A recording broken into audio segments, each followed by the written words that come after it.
Tired of doom scrolling? Time for a dose of awesome. 5 Good News Stories is your happy place, where underdogs become champions, crossing guards become legends, and impossible dreams come true. We're serving up 5 fresh reasons to believe in humanity. From world records to cute animal stories, to that guy who turned his pizza shop into a homeless shelter. These are the stories that'll make you go, wait, what? That's amazing! Ready for your good news fix?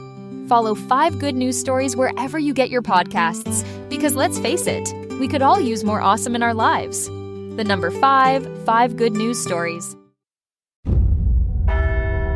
It is the world's most secretive election. When a pope dies, ancient traditions begin. A silver hammer, a destroyed ring, over 100 cardinals locked away from the world, choosing the next leader of 1 billion faithful. White smoke. The path to a new pope, from Caloroga Shark Media, wherever you get your podcasts.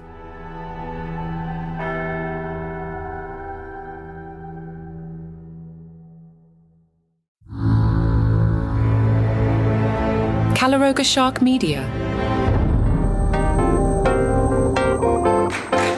Hi there, I'm Johnny Mac with your daily comedy news. Bert Kreischer, did you enjoy his special? He was talking to Variety. Told a cool story. I was walking in Savannah, Georgia one time before playing the arena, and I saw my fans partying before the show down by the river. I was jealous. I was like, dude, I want to be with them. And I think they know it. I love getting into stuff and being a fan of something. I love discovering something and then becoming obsessed with it and buying tickets for me and 10 friends like, hey, have you guys heard of the Red City Strays? They're coming to town. They're about to be your new favorite band. I bring all the comics. Shane Gillis, Mark Norman, Big J. Okerson, my wife, my whole team, 6 of my friends. I get us tickets. We saw Jimmy Buffett. We saw Goose. We saw Wilco. So I'm lucky to have fans that are like me. Variety talked about that cliche that rock stars want to be actors and actors want to be rock stars. Back when I was working at Sirius, I remember comedians were in the mix there. Was it the comedians wanted to be rock stars and the rock stars wanted to be actors and the actors want to be comedians? I think that was the triangle. Anyway, Bert, do you feel that way about live music? Bert said, oh yeah, I'd love to be able to just have a set list that I know is going to murder instead of going up at the Comedy Store trying to figure it out. You could play your hits for years. Look at Creed. They're doing stadiums now. I think all comedians wish they were rock stars. We all wish we were taken seriously and sexy. We're goofballs. Ironically, the sexiest thing about us is that we're not sexy at all. At the beginning of this special, spoilers, Bert rips his shirt off and throws it in the air and it lands perfectly on the mic. They were curious how many times on tour did that work out versus not, and Bert said, it never worked. That's why you can see the look on my face is sheer exuberance. We had that ridiculous outfit made because I noticed in all my specials I'm wearing the exact same thing, jeans and no shirt, so they all look identical. Netflix would brand my specials with different outfits on the thumbnail to draw people in, but then I'd be in jeans, so I wanted to have a Versace Miami-style suit made. The taping was special. If I'm not mistaken, we used the entire set front to back from that taping. With comedy, you can get a little bit of magic. That's why crowd work is so fun. When my shirt landed on the mic, everyone went crazy. We had one taping where someone had a stroke, so we're not going to use that one. Oh, that's awful. They were curious about how he works in his family, and Bert said, I write everything in the hopes that my daughters and wife will like it. Leanne saw the act a couple times. It definitely had notes, and doing that material, there was a certain point in my act where it became less jovial. It wasn't coming across the right way, and she had a note about that. She was like, all I need is a little bit of rascal smile on your face. You're doing it so much that you're losing that. Remember the way you did it the first time. Great note from Leanne. Similar discussion between Samuel and WAMC, who said, when a rock band goes out on tour, people just want to hear the old stuff. With comics, it's the opposite. Sam said, yeah, I was just watching that Bob Dylan movie. The big scene is that he wants to shake things up and go electric. And he's like, yeah, screw you, I'm going electric. And it was so funny that, like, no disrespect to musicians, but boy, they have it easy, especially the big ones. You know, obviously, if you're a struggling musician, having a middle-class lifestyle as a musician is probably harder than a comic. I think they're the easier trajectory. But then if you're like Billy Joel, you're like, oh, I don't have to write for 40 years? That's incredible. The topic of podcasts came up and how every comedian has one. Sam said, I think the problem is there's so many things you have to do. I remember years ago, David Tell told me, like, enjoy now when all you do is wake up and write jokes. And he was right. But now it's very hard for me to find time to work on my act. The Hollywood Reporter asked Andrew Schulz, you have a lot of success. Why don't you just post on YouTube? Schulz said, I did the first Netflix special during COVID. And that was just based on these turn your phone videos that I'd do. And the last one I did where we sold it ourselves was really supposed to be on Amazon, but they gave me pushback about a couple jokes, and I don't even blame them. I'm like, hey, you're $1 billion company that sells toilet paper. Why would you risk tarnishing your brand over my Michael Jackson take or whatever the joke was? So my initial idea was to do that one with the streamer and see how that worked and see if that brought it in a different audience, etc. But then people were able to rally behind me, and that was pretty sick. All right, so why go Netflix this time? Schulz explains. There was a time during COVID when people were so engaged online with creators where we were buying these live moments and live events, and it became part of what we did because there was so little content out there. Then the second that COVID ended, the studios started pumping stuff back out, and people were like, all right, I don't need to buy that little moment. I'll just watch Severance on TV. Culture changed in the way we consumed, in my estimation, so I was like, yeah, I think it makes sense to go over here to Netflix, but one of the cool things is that I had a number that I could do on my own. Meaning, I knew how much I could generate. No comic really knows their worth. You just think of a number. You go, okay, Chappelle got that. But I had a number, having had that experience on my own. But even then, in order to get an offer, you need another offer. That's the other thing I realized about this business. Variety asked him about all the various streamers getting into the business. Hi, Hulu publicist. How you guys doing today? You don't have to answer. It's fine. Schulz said, this is the best thing that can happen for comedians. I'm putting this special on Netflix, but every comedian should be rooting for Hulu right now. They should be rooting for Amazon. My dog is apparently rooting for Amazon. I can never tell if the directional mic picks up the dog, but she's barking, which is a story. I recently did an industry podcast, and I asked my wife, I'm like, can you just take the dogs for an hour? Because I need to seem like an industry professional. It's one thing when I'm doing my own silly comedy podcast, I can reference the dogs or make a bit out of it. But when I'm trying to come across as guy that owns a podcasting company, I need to be an adult and I can't have crazy dogs. I was on a job interview lately, and an online teaching course was looking for me to teach a class about podcasting. In the middle of it, the dogs went bananas, and like I'm texting her on the side. So it's a Zoom call, and I'm trying to keep eye contact with the person interviewing me. And I'm texting her like with my phone below the camera, like, will you get rid of the bleeping dogs? And she ignored my text. So it was very embarrassing. I digress. Andrew Schulz said every comedian should be rooting for Hulu right now. They should be rooting for Amazon because the more people out there, the more competitive they have to be. We created a competitor in YouTube, and what I think that partly did is it loosened the constraints. Netflix has always been good with putting out content and not censoring, but it made comics go, oh, I could potentially get more for myself. Not even money-wise. Just to get more reach on YouTube. I often tell comics that are younger in the game, putting your stuff out on YouTube and clipping the whole thing and putting it out everywhere before anybody knows about you is more beneficial for you. Variety pushed back, and the stamp of approval that Netflix seemingly provides doesn't outweigh that. Schulz said, I think it depends where you are in your career. I think early on, people want to find you. If somebody sees you at Madison Square Garden, they're going to be like, oh, he's popping. We all want to feel part of that discovery because you represent their dreams. Good follow-up. A few years ago, apparently Andrew on Rogan's show said, Netflix is done. Andrew explained, oh, I'll say anything. It's why you can't take me too seriously. Variety was curious if that impacted the negotiation. I'll answer, having worked at companies, and I haven't even read his answer yet. Talent wins. If somebody wants to be in business, you could throw pies on the boss's face, and if they think there's money to be made off somebody, they'll work with somebody. Let's see what Andrew said. Oh, that didn't matter. They don't care. They're in the business of putting out the best comedy, and they want to make sure it's on their platform. Yep. So they're not going to let me saying Netflix is dead before the last special I put out get in the way of me going to Hulu or Amazon. They were right, by the way. I thought I was right, though. I was like, how can they win this race? Everything's going to be on YouTube, but they figured it out, man. Bill Burr was on Terry Gross's show last week. He was doing some therapy, it sounds like. He said, I'd get off stage and just feel like, God, what was that? What was that? That didn't feel good. Meaning the laughter. Even though the response was good, it just kind of felt like it didn't feel good. It was gross. It was just dark, ugly, just plain hurt. Just coming out the wrong way, where it's so funny, because some comedians that I love the most, the way they processed their pain was a very empathetic, shorter way, which I'd say Richard Pryor was the king of that. He just really had this ability of talking about his mistakes that he made in a way that you could see that it bothered him that he did some of these things. And it also made you root for him. Like, I felt like that was the biggest thing I had as far as being a fan of his work, was beyond finding it hilarious and jaw-droppingly brilliant, was that I found I was rooting for him in his personal life as he was going through all these marriages and divorces and problems with the cops and abuse and lighting himself on fire. Like, I love the guy, and I was just hoping he was going to find peace. Where my comedy act right now is I'm trying to get regular people to stop yelling at each other. I talked about that last week. Remember when Billy Corgan showed up on Howie Mandel's podcast and they started floating the conspiracy theory that Billy and Bill Burr are brothers? Was it a bit? Is Billy Corgan for real? Apparently he's for real. He told People. It was one of those rare moments where I think all three of us really didn't know where it was going. And you see that, and that's what makes it sort of interesting. There's enough energy there. That's why it's not a bit, because it's really about confronting something in a way that none of us really knew what that confrontation would lead to, and you see it play out. You see jokes, but you also see like, oh, there's something there. A really good friend of mine said to me, all right, tell me the truth. And I said, I don't think so. I don't think we're related. And then my friend said, well, I think you are. And I said, well, I guess it's possible because it really does look like my father in a way that's almost shocking to me. So then my friend goes, well, get a DNA test. No word on a DNA test yet, or if Bill Burr would be interested in that.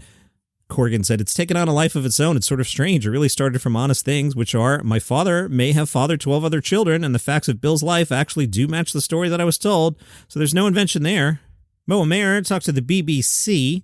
For his show, he said he wanted to keep the greater context in mind and didn't want to focus on October 7th and its aftermath because that almost insinuates that this just started. Mo explains that couldn't be farther from the truth. He spoke about the final episode, which I won't spoil. Originally, it was 60 minutes long, and they cut it down to 39. He says it was almost like we filmed a movie. He wanted to cover the main strokes, which included how difficult it can be to enter and live as a Palestinian once over there. Mo explains, immediately, you're not on vacation, you're on edge, actually. He says he can't walk away from being seen as a spokesperson for Palestinians. I think everyone just needs to manage their expectations, but I'm not going to shy away from it. Those that agree with me or disagree with me, it's important to continue the dialogue and have a conversation. He adds that he's always hopeful that things can get better. Grab your phone. It's time for March college basketball. You know how that rolls. Yeah, I'm working from home. Yeah, I'm totally not watching the games. I'm totally working. Nothing beats March basketball. Bring the fun of a bracket to every game day by making entries on Underdog. Underdog is one of the leading sports apps, and you can play it now in your state. Do you want to win up to 1,000 times your money? You can with Underdog. Who do you go for? Do you like the favorites, or do you like riding, no pun, one of those underdogs? You know, a 16, that's always fun. And it's always fun to have some extra interest in the game. Pick a player and go higher or lower on one of their stats, including points, assists, rebounds, and more. Underdog has all your favorite leagues, teams, and stars to choose from. You can create entries with all basketball selections or mix and match across other sports. You can play with as little as $1, and if you get everything right, you can win up to 1,000 times your money. So turn $1 into $1,000 just with your hoops knowledge. You've heard me talk about this. I'm in the comfy chair. I've got my phone. I'll put on a game. I pick a player. I go higher or lower. I think for basketball, I'm kind of a lower guy. Download the Underdog app and sign up now using the promo code DCN to unlock a special offer of up to $1,000 in bonus credits when you make your first deposit. Join in on the fun when you sign up with promo code DCN. Claim your special offer today and get up to $1,000 in bonus credits instantly upon first deposit. Must be 18 plus, 19 plus, Alabama and Nebraska, 19 plus in Colorado for some games, 21 plus, Massachusetts and Arizona, and present in a state where Underdog Fantasy operates. Void where prohibited. Terms apply. Concerned with your play, call 1-800-GAMBLER or visit www.ncpgambling.org. Arizona, 1-800-NEXT-STEP, 1-800-639-8783, or text NEXT STEP to 53342. In New York, call the 24/7 HOPE line at 1-877-8-HOPE-NY or text HOPE-NY 467-369. Underdog app, promo code DCN. Seattle Magazine caught up with Tom Papa. The topic, touring. And when you tour, do you get some weird meals? What's the most depressing tour meal you've had, Tom Papa? Tom said what's depressing is when you're in some hotels and you see they have room service. So you get room service, which seems like a good plan because of the timing. You know, I got to get to the show. I'm coming home late, or at least they have room service. And then they show up my door with a paper bag with the room service in it. It's a leftover from COVID. I'm like, oh, I thought I was actually going to eat, and now I'm just burrowing through the trash looking for food. Zach Zimmerman will premiere their debut comedy special, Surprise Me, on April 22nd. Zach has been hailed as a rising star by the New York Times and was named in Vulture's Comedians You Should and Will Know. Filmed at the Bell House in Brooklyn, Zach takes a look at the definition of love across evangelical, Trump-trained family members, romance gone wrong, and donuts done right. You won me over at donuts. The special is described as sweet and salty. I see what you're doing there. It'll be on YouTube Tuesday, April 22nd, 8 p.m. Eastern. Surprise Me will also be available as an album. Johnny Mac likes when people put things out as albums. Out tomorrow on Amazon if you're in the right geographic location. I don't think this will air in the States. John, why are you talking about it? Because John likes Jimmy Carr, who's the host of Amazon's Last One Laughing. Hopefully they show it here. On Last One Laughing, comedians are put into a reality TV-style house and challenged to keep a straight face while other contestants try to make them laugh. Jimmy says the format plays into stand-up strengths as we're competitive. We don't like our colleagues to be funny. It's strange to be working for Amazon, a soulless, capitalist, dubious money-making machine, but Amazon still thought I was the man for the job. Last One Laughing is based on a Japanese game show, prompting Jimmy to joke. Amazon are continuing their policy of supplying cheap knockoffs from Asia. Some of the contestants, names you may know, include Richard Ayoade. He didn't watch the show at the screening. He chose to read a book. Chortle tells us the book is Absolute Beginners by Colin McInnes. Richard said, I still haven't seen it because of psychological problems, but well done, everyone. I have a strong policy about seeing my own face, and it's a no for me. Richard likened the show to a hostage situation. Last one laughing. On Amazon tomorrow, depending where you live. Susie Izzard is going to tour Shakespeare this fall, September 13th through November 5th. Izzard will perform Hamlet. Not really comedy, but I thought it was an interesting item. It took 15 seconds for me to tell you. A Nashville scene caught up with Andy Marie Tillman. 2.5 years ago, she began posting clips to social media in the guise of various original characters. They became a hit. Tillman has around 573,000 followers on TikTok, another 469,000 on Insta, thanks to characters like Papa, who's an ornery, overalls-clad Appalachian, Pam, who's your southern aunt who's prone to oversharing, and, I love this, Nosferatu, a country musician and vampire trying to fit into the Nashville scene, but having a rough go. I love that as a premise. Tillman says, maybe, perhaps, possibly, it's been inspired by some of her family. She says, my family takes bets on who's who, so all of them think they're everybody, and I think they like the down-home kind of stuff. Nosferatu was too weird for them. They're like, I don't get the vampire stuff. You'd probably do better if you did more Papa. That'd probably launch you somewhere else. I'm like, okay, don't need the notes. She said, when the checks started coming in, I was able to quit cleaning houses the 30 hours a week that I was having to do that to make the ends meet. And then I thought, all right, maybe this social media thing isn't so bad. There's something about getting a check that just makes everything. You'll put your soul on the line for that money. She is Andy Marie Tillman, and that is your comedy news for today. If you enjoy the program, tell a friend about it. They might like it too if you would like the program without commercial interruption. If you're on Apple Podcasts, click that banner that says uninterrupted listening. If you're not on Apple Podcasts, there's a link in the show notes that'll take you to caloroga.com/plus. And either way, for $4.99 a month, you don't have to hear any of these pesky commercials, but I still get to pay for food and electricity and stuff, And you also get the other shows on the network, including 5 Good News Stories, which I host 3 times a week. If you haven't checked that one out yet, please do. It's called 5 Good News Stories. See you here tomorrow. It is the world's most secretive election. When a pope dies, ancient traditions begin. A silver hammer, a destroyed ring, over 100 cardinals locked away from the world, choosing the next leader of 1 billion faithful. White Smoke. The path to a new pope. From Caloroga Shark Media. Wherever you get your podcasts.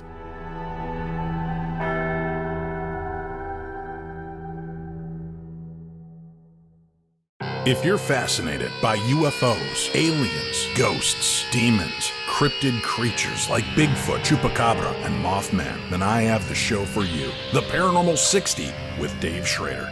Each week, we investigate different claims of the supernatural and try to shed light into the darkness, bringing you the top guests and experts from around the world. Enter the fray. Then join me, Dave Schrader, your host, as we investigate all aspects and claims of the supernatural and paranormal. Listen on all of your favorite podcast platforms: Good Pods, TuneIn, Pocket Casts, Deezer, Player FM, Amazon Music, Audible, Podcast Addict, Podchaser, Google Podcasts, CastBox, Spotify, iHeartRadio, and Apple Podcasts. The answers to life's biggest questions and miracles and mysteries awaits you. So join me each week, 2 brand new episodes of the best in paranormal podcasting, The Paranormal 60 with Dave Schrader.